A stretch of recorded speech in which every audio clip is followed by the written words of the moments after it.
E na nossa aula de TRC nós vamos falar sobre algo muito importante para a construção dos textos. Já que nós estamos falando aí sobre introdução, desenvolvimento, conclusão, não foi isso que a gente viu nas últimas semanas? Nós falamos bastante sobre isso, hein? O que é introdução? É o início do meu texto, certo? Ok. Desenvolvimento é quando eu aprofundo a minha ideia. Então, eu estou falando sobre um determinado assunto, a minha introdução vai falar geral sobre o meu tema, o meu assunto principal. No desenvolvimento, então, eu vou fazer ali, vou desenvolver, vou mostrar, vou falar um pouco mais sobre aquela ideia principal.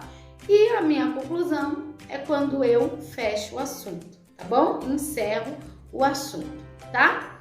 Então, olha só, se eu tenho início, meio e fim, introdução, desenvolvimento e conclusão, pensa bem. Se o meu texto não tiver um bom início, um bom desenvolvimento e uma boa conclusão, ele vai ter coerência. Repita comigo essa palavra. Coerência.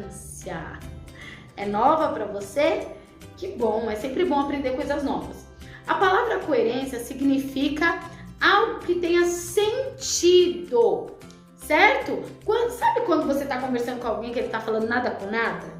Aí você fala assim, ai, não tô entendendo nada, você tá falando nada com nada. Ou sua mãe fala assim, ai, não tá falando lé com cré. Já ouviu esse ditado? Esse ditado só da época da Pro. Ai, não acredito, tô ficando velha, né?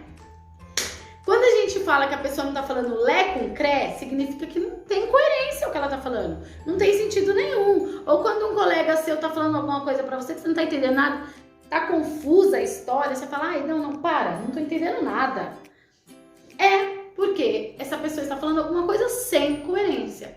Sabia que é possível a gente fazer isso num texto?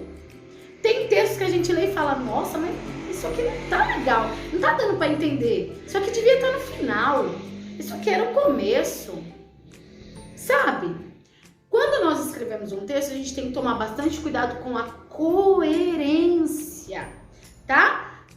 As coisas estão fazendo sentido para quem está lendo. A gente tem que entender que toda vez que a gente faz um texto, a gente quer comunicar alguma coisa para alguém. Essa pessoa precisa entender o que a gente está querendo dizer, do início ao fim, em ordem, tá? Os parágrafos nos ajudam, por isso que a gente está estudando tanto essa questão dos parágrafos, tá? Da ordem dos parágrafos. Por quê? Cada parágrafo tem o seu lugar, né?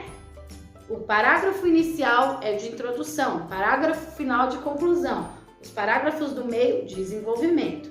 Então, a gente precisa praticar isso. E eu tenho uma atividade muito legal. No nosso texto, os parágrafos estão embaralhados. Nós vamos ter um desafio de desembaralhar esses parágrafos na live. Só que você vai ter uma atividadezinha antes em casa para você já ir treinando, para quando a gente chegar na live, a gente arrasar para desembaralhar esses parágrafos, para que o nosso texto tenha coerência, porque ele está sem coerência. Você vai ver aí na lição de casa um texto todo esquisito, tá bom? Então, nós vamos desembaralhar para ele fazer sentido, para ele ter coerência. Responda as perguntas e na live a gente vai completar o desembaralhamento desse texto, tá bom? E aí a gente vai ler o texto bem direitinho, você vai ver como ele vai ter bastante coerência. Beijo da Proaline e até a próxima!